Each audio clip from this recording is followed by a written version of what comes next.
Good morning, my dear brother. My name is Oscar Kwabena Kwatin. Then I'll be your tour guide for the next hour. Once on tour, if you have any question, you're welcome. I'll begin by showing the direction map of the Cape Coast Castle. As at now, we are here. It's about 24 places of visit, and you go according to what is written on the board. So first, you start from the male slave dungeon, and I'll give you the history of the Cape Coast Castle, after which I'll conduct you around. We have 3 castles in this country. The first is at Elmina, just about 8 kilometers away from here. And that's the oldest European building in the tropical Africa. The castle was built by the Portuguese in 1482 under the command of Don Diego Azambuja. He was an explorer. After the Portuguese had hinted that there are abundance of gold in the west coast of Africa, they captured the Moroccan port of Ceuta in 1415. They sailed southwards and they reached Elmina in 1471. Stayed there for over 250 good years before Dutch captured the castle from them. And then they named the town Da Costa da Mina de Ouro. It means the coast of gold mines. And Mina, in Portuguese word mines, is now called El Mina in Ghana. That's for the Mina. We have Osu Castle. That one is in Accra, built by the Danes way back in 1661. This was the last by the British in 1665. But originally it was a fort, which is a small fortified building, which you see of the foundation here, over here. The fort was put up by the Swedes, dating to 1653. It was attacked on different occasions. In 1658, Heinrich Karloff captured the fort to the Danish Company of Guinea. In 1661, the fort was seized by the Fetu people. So what we see here is actually British work. By the coming of the Europeans to the west coast, it wasn't by chance. It followed a systematic plan. They were here actually to trade. The trade was in the form of barter. Goods like the firearms, decorative wares, guns, tobacco were brought by the Europeans to exchange for our precious gold and an ivory. Religion, another factor, that they came here to make Christianity very impressive. And for the Europeans to consolidate their position, they built many forts along the coastal belt of this country. So from Axim in the western to Keta in the eastern coast of this country, we have about 42 forts. Some are in ruins, others still exist. Cape Coast was the first capital town of this country before moved to Accra in 1877. This castle served as a seat for the British governors. The vernacular name of Cape Coast is Ugwa, and Ugwa was founded in about 500 years ago by a hunter called Ejegwa from Efutu. Efutu is not far from here. Later, Ugwa became a fishing community where people from different places, German Empire, which is now La Côte d'Ivoire, Ashanti states, the Niger states, and other states, they came here to buy salt and fish back to their various places. But when the Portuguese were here, they changed the name, and they named this town Cabo Corso. So Cape Coast was derived from the Portuguese word Cabo Corso, which means a short cape or piece of land that stretched towards the sea. Though Portuguese were here first, but no attempt was even made by them to teach us their language, because they had an idea that when you get to know their language, you also have idea of freedom, that we will fight for our rights. Later, British came here and they ruled this country for about 113 good years before we had our independence. The epoch of the nefarious transatlantic slave trade started in the middle of 15th century after Americas had been discovered. Some of the Europeans who found their colonies in North and South America decided to introduce plantation farming. More specifically, rice, tobacco, cotton, and the sugarcane farming, and slavery was the source of plantation labor to them. That time, Americas was infested with disease, and that decimated few Native Americans. Then, one Roman Catholic priest, he's called Bartholomew Las Casas, was also a supporter of the transatlantic slave trade, because he initially advised the Europeans not to use the Indians, but rather come to Africa to obtain cheap labor, for the Africans are stronger and tougher. So they were here in their great numbers competing for the captives. They packaged in such a way that they used the Africans to act as middlemen or agents for them. Then some of the Europeans too gave the Africans alcohol or rum. They captured those ones into slavery. Europeans as well had their demi chiefs all over this country. Thus, they didn't want a chief in whom people have confidence, but rather those that they can use for their own purpose. When it's time for a chief to be selected, the right ones will bypass and the fake ones will be installed over them. And true, those fake chiefs agreed to act as middlemen or agents for the Europeans on their marketplaces that have been established along the length and then the breadth of this country. In fact, the chiefs did a lot of work. Most of the chiefs were even having slaves at their palace, all for profit. At Salaga, in the northern part of this country, which was one of their marketplaces, the chiefs and then other agents brought their slaves there. They would bath them, rub their body with shea butter to make their body shine, look young and sleek.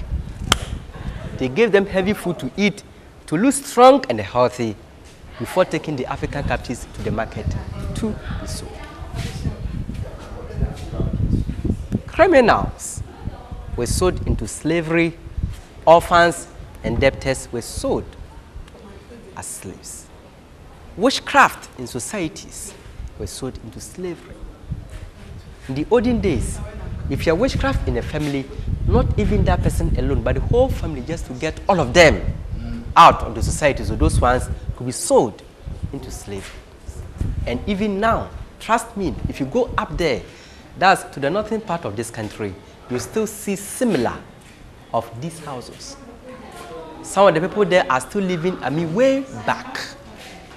And the Europeans too help the Africans to fight more by supplying us with arms.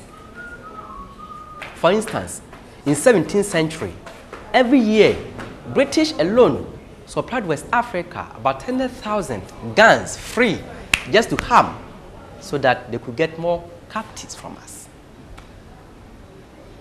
And the millions of Africans, some for committed no crime, were crammed ruthlessly in this unsanitary condition, awaiting for shipment, and in the end, many Africans were being displaced to a life of bondage in the plantations of Americas. Some were indentured to do the hardest, and then the dirtier jobs for the Europeans, from which there was no hope for freedom. When the captives were brought here, male were always separated from the female. The female were held over there. Very soon, you all go there. The male here. So when the ships arrive, the male will walk through a long tunnel, which is about 70 meters, to join their female counterpart. And then they all finally pass through a very skinny door, which was at that time referred to as the door of no return, to be taken to the journey of no return.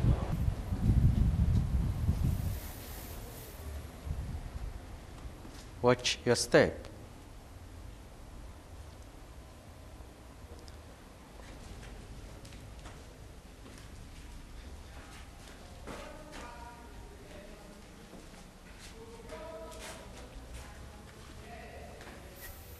This is the male slave dungeon.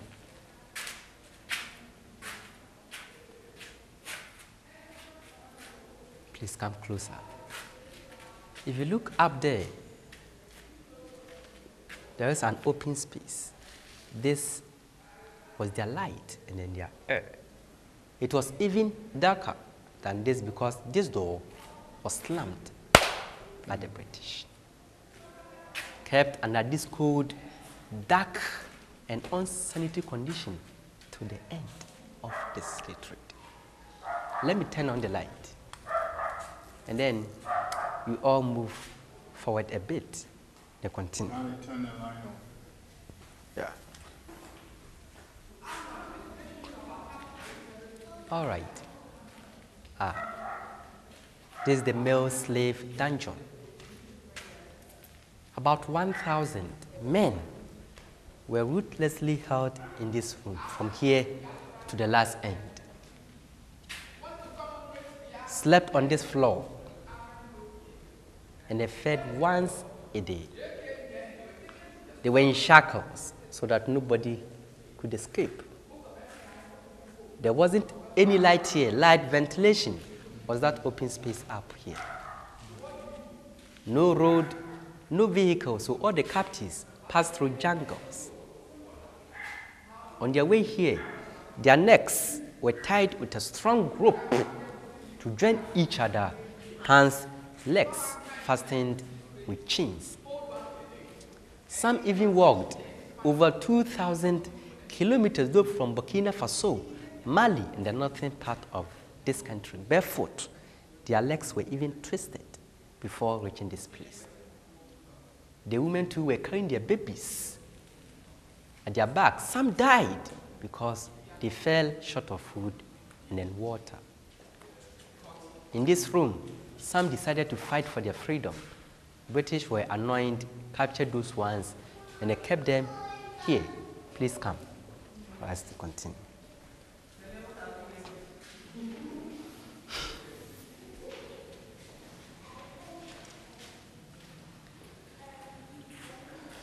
It took British over 60 good years to construct this castle. Some of the building materials were imported. About 2 million crimson bricks were imported from England. And then they went to Barbados for some tiles. And then they used cheap African labor to put up this edifice. Over here, the castle was built in stages. And then only in this room, as many as 200 were crammed. Difficult for them to even communicate because they were people from different ethnic backgrounds. Gonjes, Dagomba, Bonos, Evers, Ashantis, Gans, Fantis, all in this country.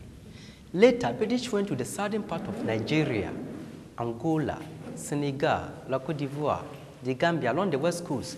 They captured some, brought all here before shipping those people out. So here was, in a way, the headquarters for the British establishment in West Africa. The men did everything practical on the ground. Urinating, defecating, they ate and they slept in this same room. See, on the floor, there is a trench. This was their sewage. The urine passed through this trench and then enters the sea. Just look on the wall. You could see some marks, just about 2 feet, these marks.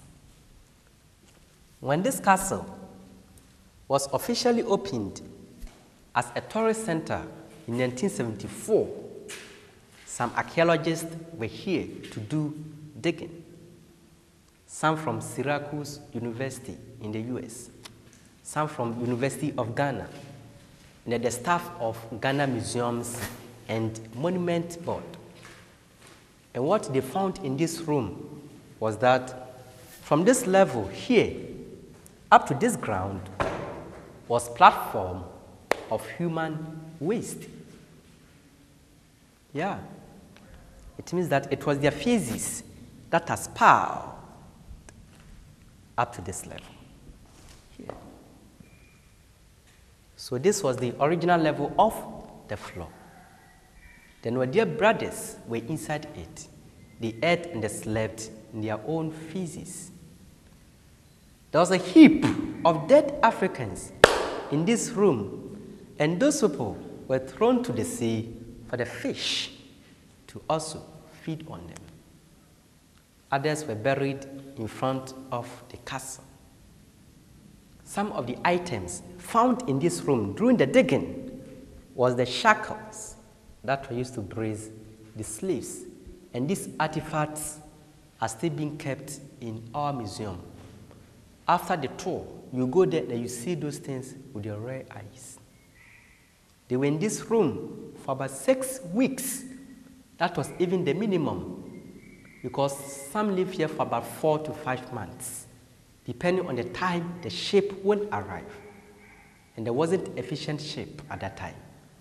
So when the ships arrives, the men will walk through underground passage to join their female counterpart, and then they finally pass through the door of no return to be taken to the journey of no return. So from here, you all move straight to the main entrance of the tunnel to continue right the story. We are still in the male slave dungeon, but this part is called the shrine room, shrine. And what we see here is a shrine. In Ghana, we have 3 main religions: Christian, Islamic, and then the traditional. But before the Europeans were here, most of the Africans were worshiping the traditional God. That time, God was worshipped through natural features, like rocks, trees, mountains, rivers, and a different form of objects. Then only in Cape Coast, we have about 77 deities. One was at this spot before British came to construct this castle. But when the castle was about to be built, they moved the shrine to a different place. And after the abolition of the slave trade, the Cape Coasters brought their shrine back in its position. That's why this is here. So please don't be surprised. This was our religion. That's the West African traditional religion before Christianity and then Islam came. Know that in the ancient Ghana Empire, they were traditional worshippers, and we are part of the ancient Ghana Empire. So this was our practice before Christianity And in Islam, this man is the caretaker of the shrine. I'll command him to pray for all of us in a traditional way. And when you finish, anything at all that you have, you can just give it to him. That's why you send some money on top of it, just to upkeep the shrine. So without wasting much time, I'll welcome our dear father to pray for us. Mr. Mensah.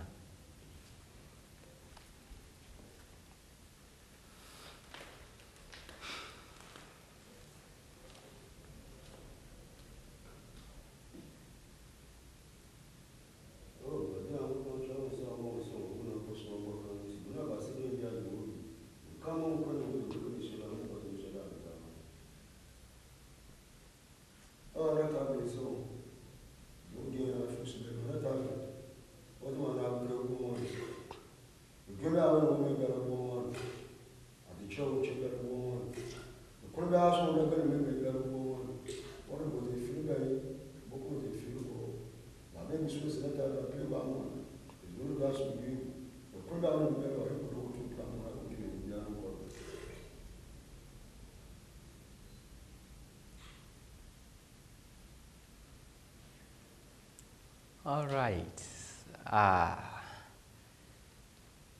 You've seen the traditional way of praying. So fantastic. But I would like to interpret, to translate whatever the man said to you. Under no circumstance should one enter a shrine with sandal. You have to remove your sandal, but for this, you are new here. You don't know it, so it doesn't matter. Keep wearing your sandal. And then the traditional priest also need not to wear sandal whenever he's praying. This was how he prayed. He poured the palm wine into this calabash. Then he would pace at an interval. In a correct protocol, a little amount of alcohol is being poured on the ground to give thanks to the Supreme God before swigging it. And thereafter, he gave thanks to the lesser God. That's the rock, this particular rock. People have a belief that there is a spirit in this rock. So always, the traditional priests serve as medium. Thus, he communicates with the spirit and translate to the public. And that is a religion. But apart from using the palm wine in this form of praying, we also use it in a different form of Ghanaian culture. During chieftaincy, naming ceremony, and then funeral. Naming ceremony is one of the culture that is celebrated by the Akans, mostly found in the southern part of this country. When a child is born, that child is not being brought out the threshold of the house with a belief that any evil spirit could cause adverse effect on the health of the newly born baby. It is for that reason that 7 days after giving birth is being taken as the enough day for that child to be brought out publicly, and that day is the naming ceremony.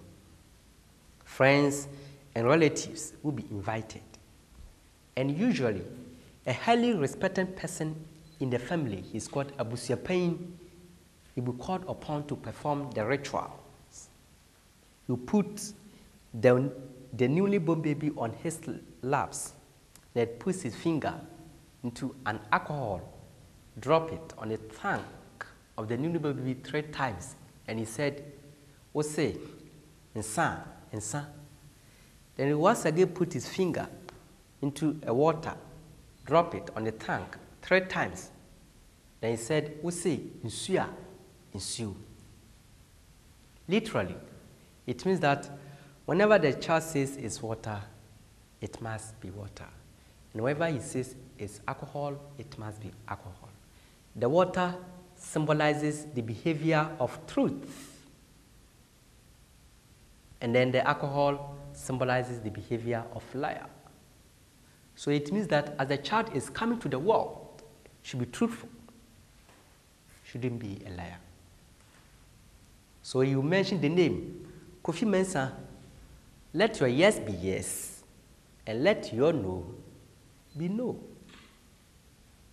And after the child's name had been declared by the father, then dancing and drumming galore also follows. And that's the end of the naming ceremony in this country. Let's come back to slavery. If you look at this point, from here to that end, you could see a blocked wall. There wasn't any wall here. There used to be a tunnel of which all the male walks through to join their female counterpart to be taken out. This was the main entrance of the tunnel, but now it's been walled off to signify the end of the slave trade in this country. Some died as a result of the harsh treatments. So these wreaths have been laid here to always remember the souls of those ancestors that died here. These were brought by the Africans in diaspora, Jamaicans, Trinidadians, Surinamese, UAsians, and many countries just to pray for their ancestors who died during the slaving era. If you look right on top of the male slave dungeon, at the first floor, that was the church for the British. That was the first English church in Ghana. They were Anglicans. The church was called Society for the Propagation of the Gospel, SPG Church. So look at the strange situation. Worshipping God, the people too were in soup. I mean, ironic and bizarre as true Christians. If you go to Elimina too, you see similar thing over there. The first Catholic church put up by the Portuguese. They were Catholics, right on top of the female slave dungeon that was at Elimina. So it means that Christianity and the slavery coincided, came at the same time. But that doesn't mean that it was the Europeans who brought Christianity in Africa. Christianity started way back even in Ethiopia, but only that it was known to few people. So they came and they spread it out. Some people have been buried all over this place. Some of them too were thrown to the sea for the fish to feed on them. But we have 4 officials here. This grave belongs to one Ghanaian by name Reverend Philip Kwaku PQ. Philip Kwaku was born in Cape Coast. He schooled in Cape Coast, awarded scholarship to go to England. He came back, and then under the indirect rule, he was forced to work with the British. So he converted the church to a school. But the school wasn't for the Africans, but for the mixed European descendants. You normally call those people mulattoes and the mulattoes, that is street language. Now this same person was the school master. He died and was buried right down here. The school was called Castle Schools, Cape Coast Castle, Elimina Castle, and the Christenborg Castle. So it was named after the castle. Right. Shall we move to the other side? This is the front view of the administration block. Behind this castle was the barracks for the British soldiers. Why were they here? They were here to protect this castle against pirates. Among the pirates were the Danes, the Dutch, Portuguese, and the rest. The first floor, that was the rooms for their merchants who came here to trade. The second floor up here on my right, where the windows are opened, that place is called the Palaver Hall. That was where the local slave trade dealers and then the British merchants met. They transacted the business. We have the female slave dungeon on the ground floor, and on the same ground floor on my left was the storehouses where rolls of tobacco, barrel of rum, guns, gunpowder, and those assorted items were kept. You'll be moving to all these places before moving out of this castle. Water for the slaves, but it wasn't pipe-borne water. It used to be a rain water. So when it rains, water will seep through all the pipelines in this castle and they fill in this. It contains about 20,000 gallons of water, very deep, about 19 feet. But the British paid little attention to their health. Because of that, malaria, cholera, guinea worm, and other form of diseases was their soldier. Connected to that one over there, but it's now connected to the main pipeline, so the water in it is a pipe-borne water.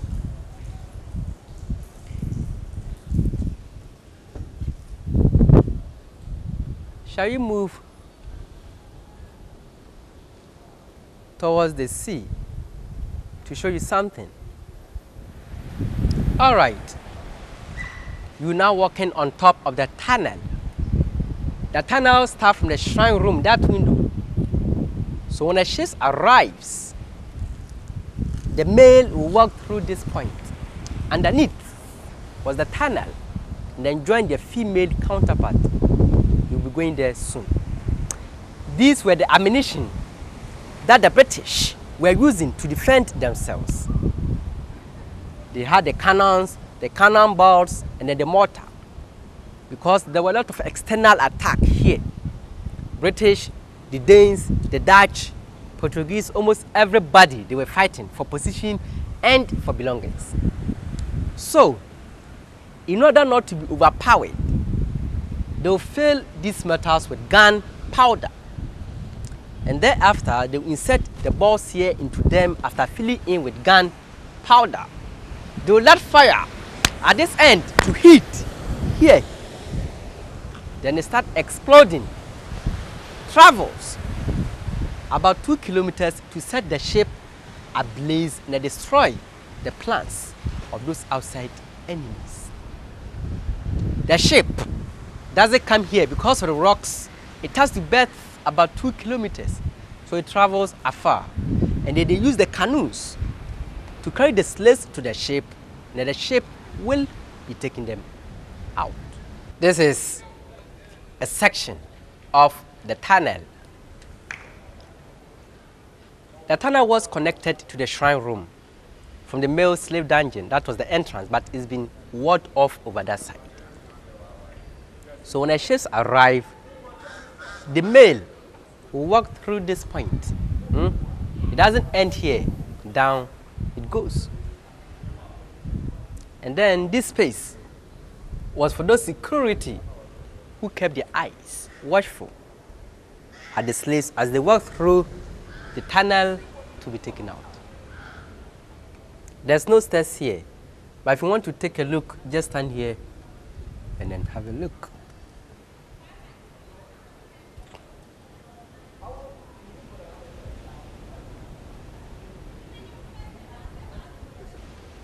You finally come to the end of the tunnel. This was the exit of the tunnel from the shrine room, male slave dungeon. This arch but this side too is blocked off. So the men came out this way like this, and then passed through this door to be taken out. This door is called the door of no return, as it's written up here.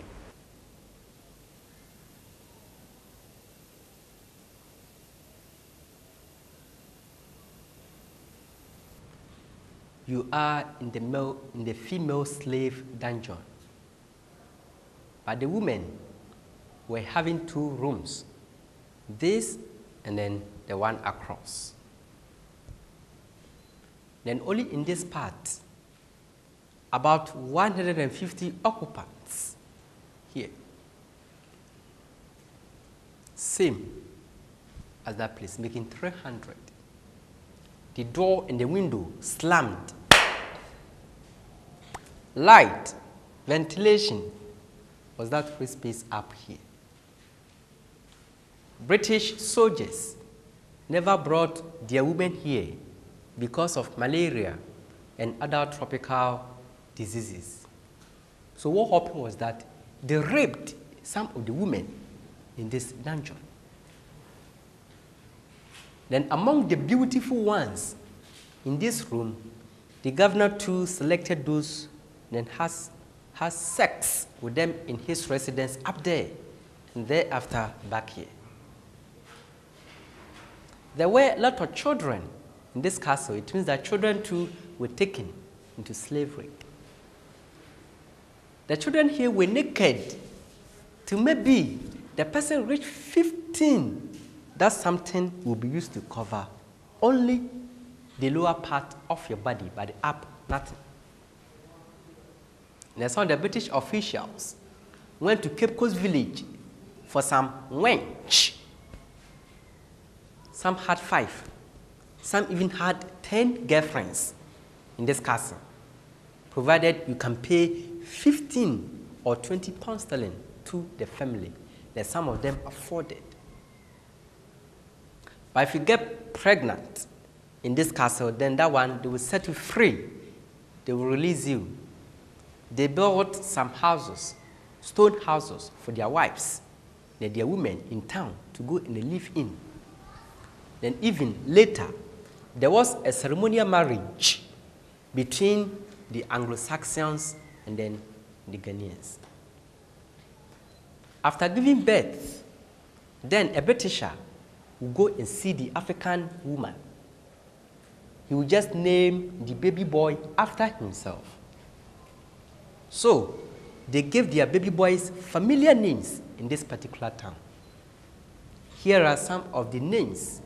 If the Britisher is called David and the baby is a boy, the man will just add son to that name, making Davison. If you John, Johnson, William, Williamson, Richard, Richardson, Peter, Peterson, and through that you got millions of Simpsons in Cape Coast. So many of them here. The son of Peter, the son of John, the son of Isaac, the son of James. That's the implication, as it's being used in Israel many years ago. If you go to Elimina 2, you get a lot of Dutch and the Portuguese names over there, like Van Dyke, Van der Poel, Da Costa, Bartels, and so on and so forth, all over at that place. But one interesting thing about their children was that they got a lot of privileges in this country.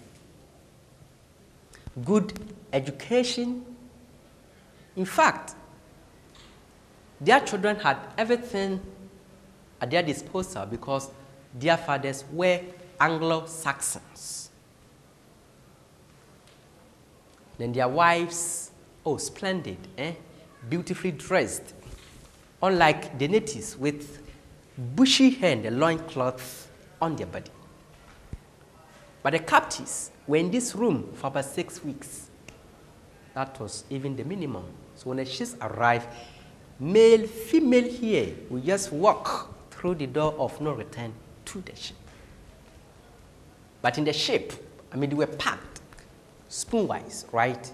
Your head will cross someone's toe, And then the toe of that person will also cross your head. So head to toe to head to toe to head to toe. That was how human beings were packed. You see the picture, it's in the museum. So some died, then others too had become weak. Even there were some pastors in the ship who tried to console the slaves by preaching the word of God.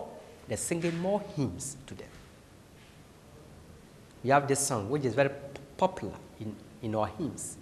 And it goes like this. It said, how sweet thy name of Jesus sound in the believer's ear. It sows his sorrow, heals his wound, and drives away his fear. It makes the wounded spirit whole, and calms the troubled breast. Tis manna to the hungry soul, and to the weary rest. That's one of the songs for the slaves. Amazing Grace, and then all those songs for people who were suffering on board. Over there, when the captives were working on their master's farms, ship was their companion, daily just to keep them in line. And some of the Europeans too allowed their dogs to chase some of the Africans near their children. If the dog is very hungry, they just free it, and then anybody that they catch start brutalizing such a person. To some of them, their eyelid, this one, were cut off just to always remain as a watchdogs on their plantations. You never understand it. You have this woman, she's called Sojourner Truth, formerly called Isabella Wagner. At the age of 13, her master ripped off her shirt, exposing her back. He tied rod to get the heated them over fire, and they mercilessly beat that young girl until she fainted. So, the suffering, it continued unabated to the end, and then even after the end of the trade. After the abolition of the slave trade, it became common practice for those Europeans who had their human cargoes to just throw their human beings back to the sea when they are about to reach British naval patrol. A typical example was what happened in the Liverpool way back in 1781, where the captain in the ship intentionally threw 100 slaves to the sea for insurance cover. Yes, if you get there and then you tell your people that out of 1,000 slaves, 100 or 200 or 300 died on board, they'll just pay you for the loss because the ship is insured. The some intentionally did that. Some of the captives were taken to Jamaica, Trinidad, Republic of Haiti, Antigua, Suriname, Barbados, Brazil, Trinidad and Tobago. I can't mention all the countries. So 40% were taken to Caribbean island, 32 Spanish America, South America, the rest USA and then other parts of the European countries. Some worked as miners in Peru. From here, you all head to the door of no return. But you come back as the door of return. Trust me. If you have any question, welcome. It was short. Look. Very short. But it's now high.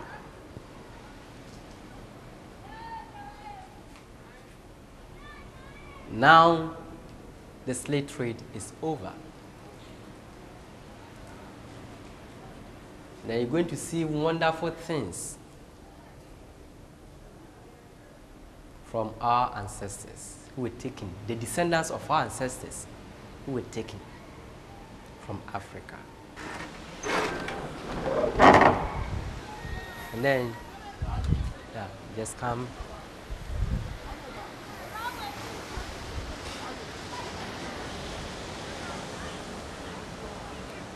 All right.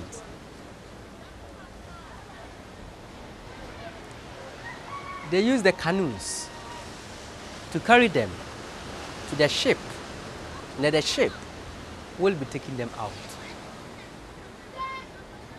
Look, on top of the door, there's a nice symbol, door of return. The remains of 2 slaves were exhumed. Their family members brought them here, passed them through this door of no return, and after, label it the door of return. So what you see up here serves a symbolic gesture. It means that you are now no longer under any shackles, and for that matter, you welcome our dear brothers and sisters in dispersion back to their homeland, Africa, for the fight of freedom. Later, these 2 remains were taken to Asen Manso to be buried on the way to Kumasi. Asen Manso was where the captives had their last bath before coming to this place. If you go to Asen Manso, you see the slave river. We call it Ndokosu or Ndokosio. We have 2 tributaries joining the main one. But the slavers had an idea that perhaps some of the slaves know how to swim. So instead of using the big river, they used the tiny one, wash their body, and then they will smear their body with an oil just to polish them. If you're a Oruman or if you have a gray hair, they'll shave you to look young just to deceive their masters. Gave you heavy food to eat to look strong, the healthy, before taking the African slaves to the market to be auctioned. We thank God that some of our ancestors were back through this door of return. Shall we now return through it to another point and continue the story?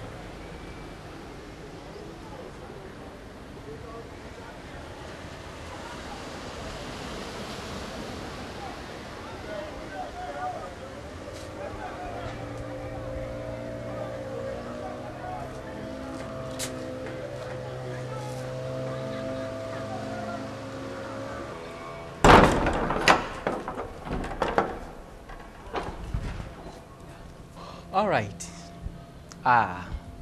Please, there's nothing good to talk about in this dungeon or in this castle. Even at the parade ground of this castle, this place, there were a lot of animals here. Cattle, sheep, goats, all are waiting to be slaughtered, cooked, and then eaten. So these animals were all adding more noise in this castle. The smell here, it was too bad for them. And even there was a leopard, live leopard, in this castle. The teeth, the claws have been fouled. So you can't just harm anybody. Moving from one end of the castle to another to just entertain the castle children. And then this is another room. This room is called the condemned cell. You're going there, but please watch your head so that don't hit this hardwood. This is one of the oldest doors we have in this castle. The room is a bit claustrophobic, so if you phobia, please stay back. We'll come and meet you soon. So watch your head, then enter. Watch your head. Down, down, down, down. Down, down, down, down. Down, down, down, down.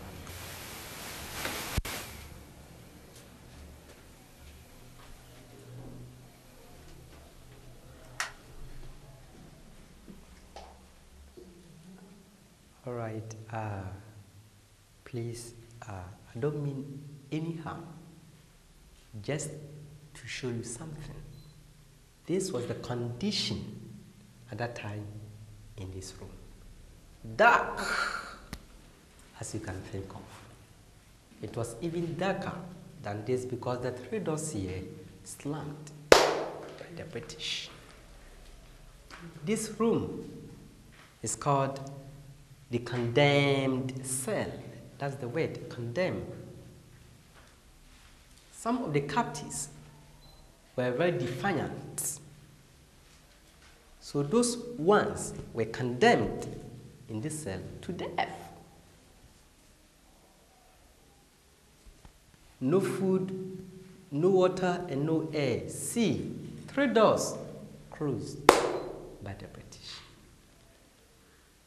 About 60 people were put here at a time, and through, nobody survived.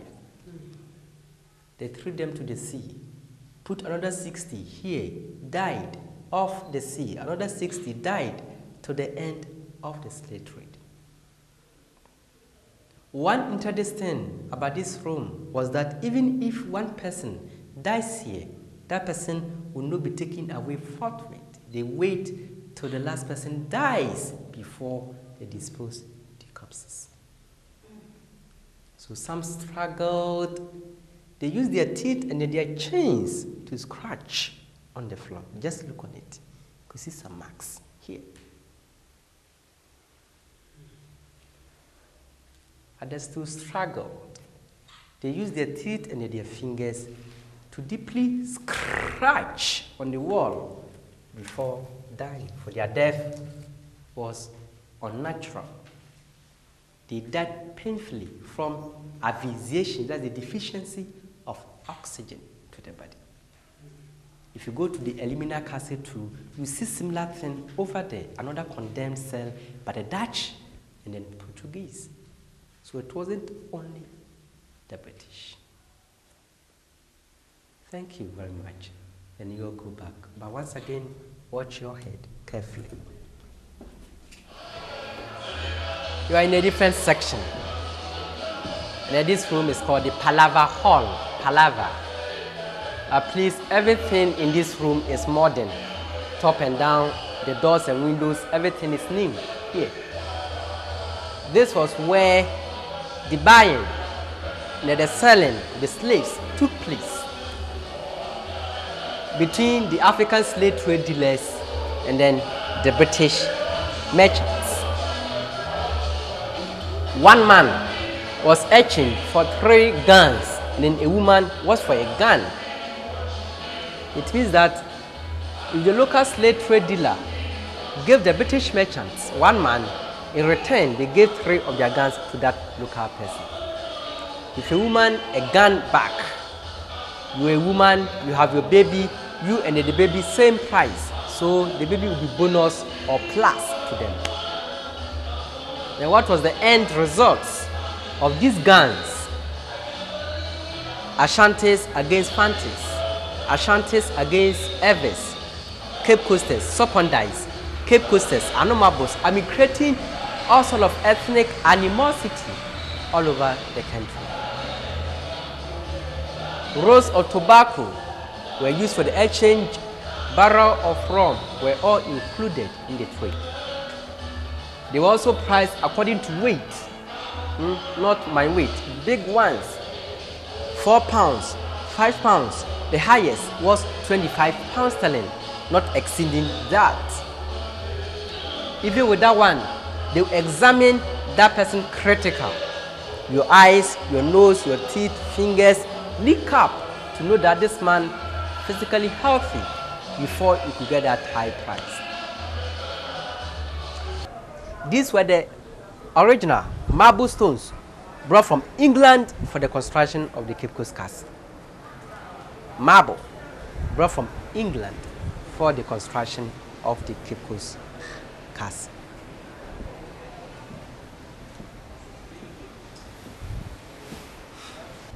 The governor at that time was called Archibald Dazzle.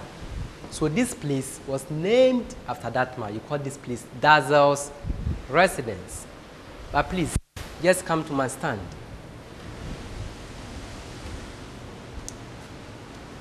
If you look afar, you will see a peninsula at the tip end of the coast. That's the Elmina Castle. That's the Elmina Castle. You seen it? Yeah. If you have a poor sight, you can't. Those who built the castle, Portuguese, Dutch, mounted an attack on the Portuguese in 1596. It wasn't successful. In 1624, another attack on Wakabo. Portuguese therefore decided to cut off the ears of those Africans who traded the Dutch as their punishment close to their heads. Dutch, in the last attempt, mounted an attack and they captured the castle from the Portuguese in 1637. But when the Dutch were leaving for their country, they sold the castle to the British here in 1872. In the same situation, those who built the Osu Castle in Accra, the Danes, when leaving for their country, they sold the edifice to the British here in 1850. And then the British moved the de facto capital of Gold Coast, which was then in Cape Coast here, to Accra in 1877. One reason why the capital was moved was the poor sanitation here because of the war that was going on. And then in 1852, the then British governor, he's called Stephen Hill, introduced poll tax. He said everybody living in Cape Coast should pay 1 shilling for development as a tax. But those here refused to pay. They said that they were not properly consulted. Others thought that some of the tax collectors were not honest. And that the British saw it expedient to move their capital to Accra. But British continuing to rule this country for about 113 good years before, from the effort of a famous Prime Minister, Dr. Osagyefo Kwame Nkrumah, power was relinquished and then the name was changed from Gold Coast to a present-day Ghana. So the name Ghana is symbolic, and we had it after we gained our independence. Kwame Nkrumah traced the name from the ancient Ghana Empire that existed a long time, even before the Europeans were here. But that empire was founded by Mandi speakers, and Kumbi Saleh was their capital, southern part of Mauritania. But in 13th century, another empire emerged in West Africa, and that's the Mali Empire. Because of that, the people in the ancient Ghana Empire split. The Bantus, who were part of the ancient Ghana Empire, went to southern part of Africa. They settled over there. The Fudanese too moved to Nigeria. They settled over there. And then the Guans also came and they live in the present-day Ghana. So migration all the way from the ancient Ghana Empire, Mali, to the present-day Ghana. Now, Cape Coast has become the administrative capital for the central region. And then in this region, you have 2 dialects, the Guans and the Dakans. The Guans are people from Winneba, Senyabreku, Fete, on the way to Accra, about 90 kilometers on the way to Accra. Those are the Guans. And the Dakans are the Fantis, some living here, those from Denchura and then Dasen. But Dakans occupy the majority of people in this region. Slave trade has ended. They use this place for broadcasting house. They use it as a broadcasting house. So the man here, he is the caretaker, or he's in charge of this particular place. So I'll let him talk about the importance of this place to you. Right, you are warmly welcome. These 2 rooms here are very, very important in the history of the slave trade. When you were at the male dungeon, you were shown a hole. The hole opens up in front of these 2 doors, and this is the hole. This is the hole. And this hole was the entrance into the male dungeon. This was where the soldiers passed to supervise the slaves. This was where the domestic slaves passed to feed the slaves. This was the entrance into the male dungeon. Sorry.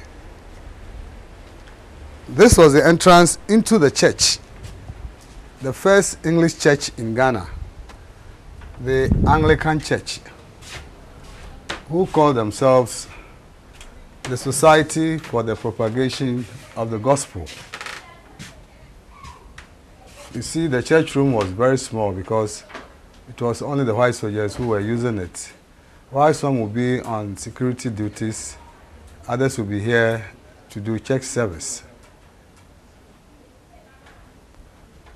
After the slave trade, the church room became a radio post.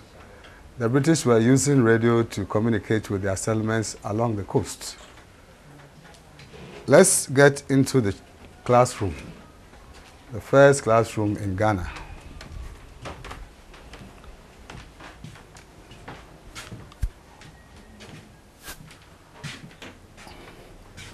The first formal education in Ghana was established by the Anglican Church through one Reverend Philip Kweku, whose tomb is at the forecourt. But this is his portrait.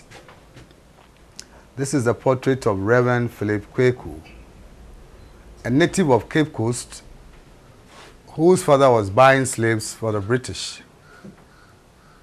So at the tender age of 14, Philip Kweku was sent to England with two other natives to be trained as missionaries, catechists, and schoolmasters. Unfortunately, two died in England. Philip Kweku survived.